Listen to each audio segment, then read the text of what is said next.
Hi friends, நான் Tamilarasan.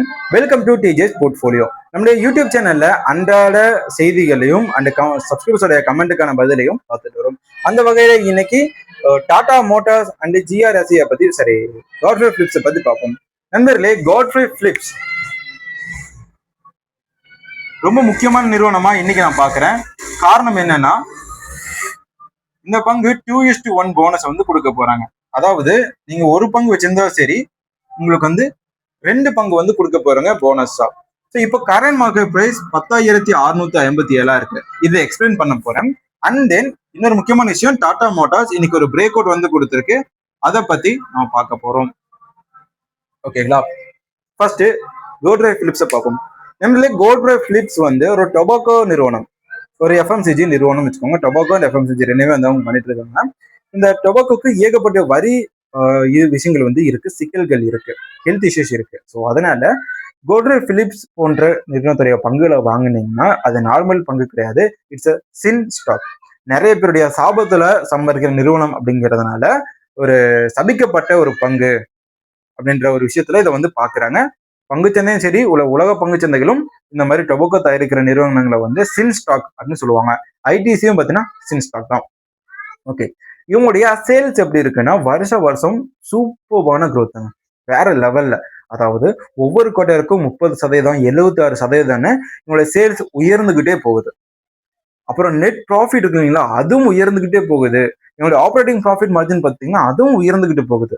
Minimum 20% operating profit மார்ஜின்ல இந்த நிறுவனம் வந்து இயங்கிட்டு இருக்கு. இன்னைக்கு ஒரு 1000 கோடிக்கு லாபம் பண்றாங்களா, அதுல 200 கோடி லாபம் இவங்களுடைய நெட் ப்ராஃபிட்டா இருக்கு. 1000 கோடிக்கு வியாபாரம் பண்ணா ஒரு 200 கோடி உங்களுடைய நெட் ப்ராஃபிட்டா இருக்கு. அதே நேரத்துல அந்த சேல்ஸ் 1000 கோடிங்கிறது அடுத்த மாசமே 1300 கோடியா மாறிடுது. அதுக்கு அடுத்த வருஷம் 1600 கோடியா மாறிடுது. ஸோ இப்படி எக்ஸ்போனன்ஷியலா க்ரோத் ஆகிறதுனால உங்களுடைய நெட் ப்ராஃபிட் வந்து உயர்ந்துகிட்டே இருக்கு. இதனாலதான் இந்த பங்குடைய விலையும் 10,000 ரூபாயில ட்ரேட் ஆயிட்டு இருக்கு. ஓகே, இப்போ இவங்க ஏன் போனஸை வந்து கொடுக்கணும் அப்படிங்கிறத பார்த்தோம்னா, இவங்களுடைய பேலன்ஸ் ஷீட் நல்லா இருக்குன்னு நான் சொல்லிட்டேன். இதனால இவங்களுடைய ரிசர்வ்ஸ் வந்து சுமார் 5000 கோடியை தாண்டிடுச்சு. ரிசர்வ்ஸ் வந்து 5000 கோடி வச்சிருக்காங்க. ஆப்ரேட்டிங் ப்ராஃபிட் மார்ஜின் 20% வச்சிருக்காங்க. கடன் டெப்ட்னு பார்க்கும்போது 139 கோடி ரூபாய் கடன் இவங்க கிட்ட இருக்கு. நெட் ப்ராஃபிட் அதுவும் பார்த்தீங்கன்னா 20% மேல நல்லாவே வந்து உயர்ந்துகிட்டு இருக்கு. சேல்ஸும் பார்த்தீங்க அப்படின்னா 30, 70, 20ன்னு உயர்ந்துகிட்டே போயிட்டு இருக்கு. இவ்வளவு ஸ்ட்ராங்கா இருக்கு இல்லைங்களா? ஸோ இதனால 5000 கோடி ரூபாய் ரிசர்வ்ஸ் வந்து ஷேர்ஸை மாத்த போறாங்க. ஓகேவா? ஸோ இதனால ஷேருடைய லிக்விடிட்டி அதிகமாகும். அதாவது 100 பங்குகள் இருக்கு அப்படின்னா அதுல 72%, அதாவது 72 பங்குகள் ப்ரொமோட்டர்ஸ் கிட்ட இருக்கு. இப்போ 1:2 போனஸ் கொடுத்தாங்க அப்படின்னா ப்ரொமோட்டர் கையில இருக்கிற 72 ஷேர்ஸ் எவ்வளவோ மாறும்னா 230 ஷேரா மாறும். ஓகேவா? அண்ட் தென் பேலன்ஸா இருக்கிற 28 ஷேர்ஸும் பார்த்தீங்க அப்படின்னா 84 ஷேர்ஸ் அதிகமாகும். ஓகேவா? இந்த மாதிரி இதோடைய ஷேர் வந்து அதிகமாகும். சாரி, கொஞ்சம் மேக்ஸ்ல வீக்கு, அதனால 84 ஷேர்ஸ் போட்டேன். பட் இதை அசெம்ட் பண்ணிக்கோங்க. ஓகேவா? இதனால யாருக்கு பெனிஃபிட்னு கேட்டீங்கன்னா எல்லாருக்குமே தான் பெனிஃபிட். ஆனா கூடுதல் பெனிஃபிட் வந்து இந்த ப்ரொமோட்டர்ஸ்க்கு தான். ஏன்னா இவங்க இந்த மாதிரி போனஸ் கொடுக்கறதுல 2 விஷயங்கள் இருக்கு. அவங்களுடைய நெட் க்ரோத் வந்து அதிகமாகும், அதிகமான ஷேர்ஸ் அவங்க கையில இருக்கு. இப்போ உங்களுக்கு ஒரு கேள்வி வரும், 10,000 ரூபாய் இருக்குன்னா அதை வந்து போனஸ் கொடுத்ததுக்கு அப்புறம் எப்படி இருந்தாலும் இது கரெக்ட் ஆகும். இப்போ 1:2 போனஸ் கொடுத்ததுனால ஒரு பங்குக்கு வந்து 2 பங்குகள் கிடைக்கும் பட்சத்துல 50,000 ரூபாய் இருக்கிற 10,000 ரூபாய் இருக்கிறதோடைய வேல்யூ 3,500 ரூபாய் இல்ல 4,000 ரூபாய் ரேஞ்சுக்கு இறங்கும். அப்படி இறங்கும் போது சேம் அசியூம் பண்ணி பார்த்தா எல்லாமே ஒண்ணு தானே, கேபிட்டல் ஒரே மாதிரி தான் இருக்க போகுது அப்படின்னு டவுட் பண்ணீங்கன்னா கிடையாது. ஷேரோடைய வேல்யூ கம்மியா இருக்கலாம், பட் நம்பர் ஆஃப் ஷேர்ஸ் வந்து அதிகமா இருக்கு இல்லைங்களா? அது ஃபியூச்சர்ல எப்படி இருந்தாலும் அப்ரிஷியேட் ஆகும், பிரைஸ் வந்து மேலே ஏறும். அப்படி ஏறும்போது அவங்களுடைய பிரைஸ் அப்ரிசியேஷன் மூலமாகவும் அவங்களுக்கு பெனிஃபிட். அதே நேரத்தில் இந்த நம்பர் ஆஃப் ஷேர்ஸ் வந்து அதிகமானது வந்து டிவிடெண்ட் மூலமா பெனிஃபிட். இப்போ ஒரு பங்குக்கு வந்து 130 ரூபாய் டிவிடெண்ட் தரான்னு வச்சுக்கோ. என்கிட்ட வந்து ஒரு 100 பங்குகள் இருக்கும்போது 130 ரூபாய் டிவிடெண்ட் கொடுத்தாங்க அப்படின்னா என்னுடைய டிவிடெண்ட் இன்கம் 13,000 ரூபாயா இருக்கும். 13K என்னுடைய டிவிடெண்ட் இன்கமா இருக்கும். பட் ஆஃப்டர் இந்த போனஸ் இந்த 100 ஷேர்ஸ் வந்து 300 ஷேர்ஸா வந்து உயர்ந்துரும். ஓகேவா? இப்போ 130 ரூபா டிவிடெண்ட் பர் ஷேர் 100 ஷேரா இருக்கும்போது 13,000 ரூபாய் கிடைச்சது. 130 ரூபா டிவிடெண்ட் இதே 300 ஷேர்ஸா இருக்கும்போது எனக்கு எவ்வளவு இருக்கும்? ஒரு 390 சரி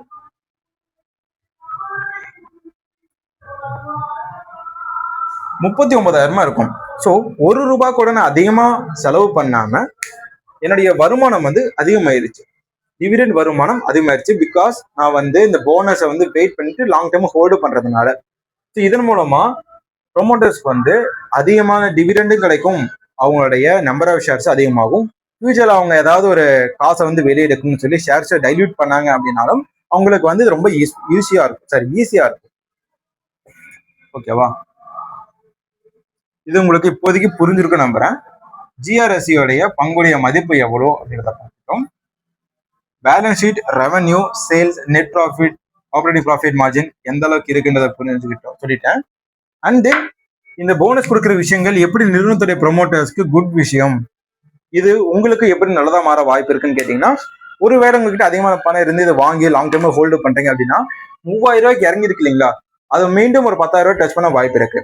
ஏன்னா 2021-22 காலகட்டத்துல கேபிஆர் மில்லுடைய ஷேர்ஸ் வந்து 2,000 ரூபாய் டச் பண்ணி நினைச்சுங்க. ஓகேங்களா? அவங்க வந்து ஸ்பிரிட் போனஸா ஏதோ ஒரு கார்பரேட் ஆக்ஷன் வந்து கொடுத்தாங்க. இதனால அந்த ஷேரோடைய பிரைஸ் 430 ரூபாயில ட்ரேட் ஆச்சு. ஓகேங்களா? 430 ரூபாயில ட்ரேட் ஆக ஆரம்பிச்சது. இப்போ ஸ்பிரிட் இந்த கார்பரேட் ஆக்ஷன் கொடுத்து 3 வருஷம் ஆச்சு. இப்போ இந்த பங்குடைய விலை 1000 ரூபாய்க்கு மேல. சரிங்களா? ஸோ ஒரு நிறுவனத்துடைய பங்கு ஸ்பிரிட் போனஸ் எது நடந்தாலும் பிரைஸ் அட்ஜஸ்ட் ஆகும். பிரைஸ் அட்ஜஸ்ட் ஆனதுக்கு அப்புறம் அந்த பிசினஸ் நல்லா இருந்ததுன்னா ப்ரீவியஸா அந்த போனஸ்க்கு முன்னாடி என்ன பிரைஸ் இருந்துச்சோ அதே பிரைஸ் வந்து கிளைம் பண்ணதான் பார்க்கும், அதே பிரைஸை டச் பண்ணதான் பார்க்கும். அந்த வகையில இப்போ 1000 ரூபாய் வந்துருச்சு.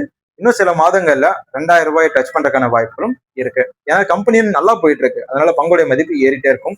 இதேதான் கோல்ட்வேவ் பிலிப்ஸ்லயும் 10,000 ரூபாயில இருந்து எவ்வளவுதான் சரிஞ்சாலும் மீண்டும் 10,000 ரூபாயை டச் பண்ண வாய்ப்பு இருக்கு. அதே நேரத்துல உங்களுடைய டிவிடெண்டும் பார்த்தீங்கன்னா நம்பர் ஆஃப் ஷேர்ஸா ஸ்பிட் ஆகும்போது நம்பர் ஆஃப் டிவிடெண்டா உங்களுக்கு வந்து அது அதிகமா வரும். ஸோ லாங் டேர்ம் ஹோல்டு பண்றது மூலமா கோல்ட்வேவ் பிலிப்ஸ்ல நீங்க லாபத்தை அடையலாம் அப்படிங்கிறது என்னுடைய கருத்தா இருக்கு. ஓகே ஃப்ரெண்ட்ஸ், இப்போ டாடா மோட்டார்ஸா பார்ப்போம். அதுக்கப்புறம் 2 நிறுவனத்துடைய சார்ட் பேட்டர்னே நம்ம வந்து பார்ப்போம். நம்மளே டாடா மோட்டார்ஸ்ல பார்த்தீங்கன்னா மணி 9:10 ஆக போகுது. ஷேர் மார்க்கெட் ஓப்பன் ஆக போகுது. சீக்கிரம் அதை முடிக்கணும். ஓகேங்க, பாருங்க. டாடா மோட்டார்ஸ் ஒரு அருமையான பிரேக் அவுட் வந்து கொடுத்துருக்குங்க. சூப்பரான பிரேக் அவுட். அதனாலதான் சொல்ல வந்திருக்கேன். டாடா மோட்டார்ஸை பத்தின ஃபண்டமெண்டல்ஸ் நம்ம இன்னொரு நாள் கண்டிப்பா சொல்றேன். யாருக்கெல்லாம் வேணுமோ கீழே வந்து கமெண்ட் பண்ணுங்க. ஓகே, கோல்ட்வேவ் பிலிப்ஸ்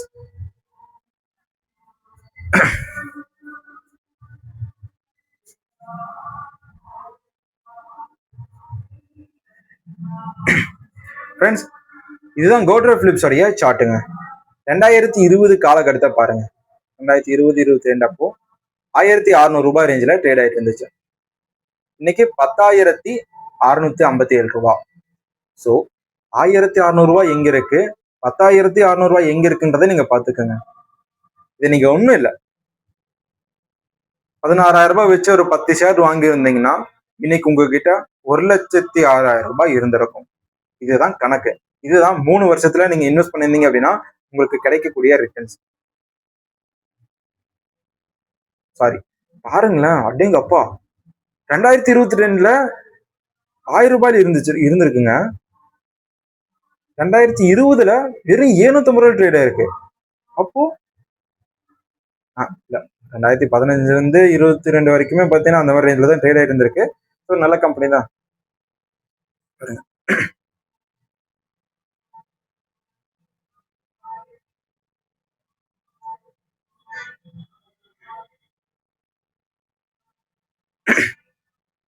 கரெக்டான பிரேக் அவுட்ல நீங்க வாங்கியிருந்தீங்க அப்படின்னா உங்களுடைய பிரேக் அவுட்ல இருந்து பார்க்கும்போது ரிட்டர்ன்ஸ் வந்து 800% இருக்கும். ஸோ இப்போதைக்கு இது வந்து அட்வைசபிள் கிடையாது. ஒருவேளை போனஸ்க்கு அப்புறம் ஷேருடைய பிரைஸ் கம்மியாச்சு அப்படின்னா வாங்கலாம், ஒரு வாய்ப்பு வந்து இருக்கும். இப்போ டாடா மோட்டார்ஸை பார்ப்போம். நண்பர்களே, மறுபடியும் நான் சொல்லிட்டேன், ஒரு பங்கை வாங்குங்க இல்லை வித்துருங்கன்னு நான் சொல்லலை. நான் வந்து என்னுடைய வியூஸை வந்து ஷேர் பண்றேன். இதை வந்து யூஸ் பண்ணிக்க ட்ரை பண்ணுங்களே தவிர வேற எதுக்கும் ட்ரை பண்ணாதீங்க.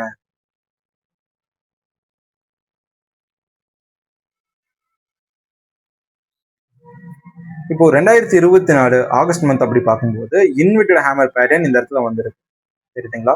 1100 ரேஞ்ச் டாடா மோட்டார்ஸ்ல. ஸோ அது வந்ததுக்கப்புறம் ஃபுல் டவுன் ட்ரெண்டு தான். அது 600 ரூபாயெல்லாம் டச் பண்ணிச்சு இந்த பங்கு. இப்போ பார்த்தீங்கன்னா 20 day and 9 day moving average வந்து கிராஸ் ஓவர் வந்து நடந்திருக்கு. இந்த இடத்துல ஒரு அருமையான வீக்லி கேண்டிலும் வந்திருக்கு. ஸோ இந்த இடத்துல பை பண்ணோம் அப்படின்னா 820 வரைக்கும் உயர வாய்ப்புகள் இருக்குங்க. ஸோ இந்த பங்கு 720 ரூபாயில இருக்கு. இந்த இடத்துல ஒரு சின்ன ஒரு ட்ரெண்ட் லைன் பேட்டர்ன் பிரேக் அவுட்டும் நடக்குது. இதுதான் இதுல வரக்கூடிய பேட்டர்ன், புரிஞ்சுங்களா? எத்தனை டைம்? 3 தடவை வந்து டச் பண்ணிருக்கு. இது 1, இது 2, இது 3, இது வந்து 4th டைம் பிரேக் அவுட் வந்து நடந்திருக்கு. கரெக்டா break out area 719.50 20 day and 9 day moving average cross over வந்து நடந்திருக்கு. ரெசிஸ்டன்ட் லைன் பக்கத்துல இருக்கு 820. பட் இந்த வீடியோவை நீங்க எப்ப வேணா பார்க்கலாங்க, ஒரு 6 மாசம் கழிச்சு கூட பார்க்கலாம். அப்ப நீங்க நல்லா நோட் பண்ணிக்கோங்க. 820 ரூபாயை மட்டும் சக்சஸ்ஃபுல்லா பிரேக் அவுட் கொடுத்துருச்சு அப்படின்னா இந்த பங்கு கிளைம் பண்றது 1000 ரூபாய். 1000 ரூபாய் டச் பண்ணும்போது நல்ல ஒரு சேல்ஸ் ஹைப் வந்து கொடுத்ததுன்னா 1178 ரூபாய் டச் பண்ணும். பிகாஸ் இந்த ஷேர் மார்க்கெட்ல ஒரு மிகப்பெரிய லாஜிக் இருக்குங்க கேண்டில்ஸ்டிக்ஸ்ல. எப்போ ஒரு ஸ்டாக் வந்து இந்த மாதிரி இன்வெர்டட் ஹேமர் பேட்டர்ன் கிரியேட் வந்து பண்ணிருச்சோ அந்த பங்கு கீழே விழுந்துகிட்டே இருக்கும். இந்த இடத்துல வந்து ஒரு என்கல்ஃபிங்கோ இல்ல ஒரு ஹேமர் கன்ஃபர்மேஷனோ கிடைச்சது அப்படின்னா மீண்டும் மேலே போயிட்டு எந்த பாயிண்ட்ல இது ரிவர்ஸ் ஆச்சோ அதே பாயிண்ட் டச் பண்ணிட்டு கீழே விழுகும் இல்லைன்னா கீழே விழுகிற மாதிரி பவுன்ஸ் ஆகி மேலே போகும். ஸோ இதுதான் பங்குச்சந்தையில் நடக்கும். இது எழுதப்படாத ஒரு விஷயமா பங்குச்சந்தையில இருக்கு. ஸோ இந்த வீடியோவை இது வரைக்கும் பார்த்தவங்க ஒரு நல்ல விஷயத்த லேர்ன் பண்ணியிருப்பீங்கன்னு நினைக்கிறேன். இந்த வீடியோ பிடிச்சிருந்தா லைக் பண்ணுங்க. தேங்க்ஸ் ஃபார் வாட்சிங். Tata, bye bye.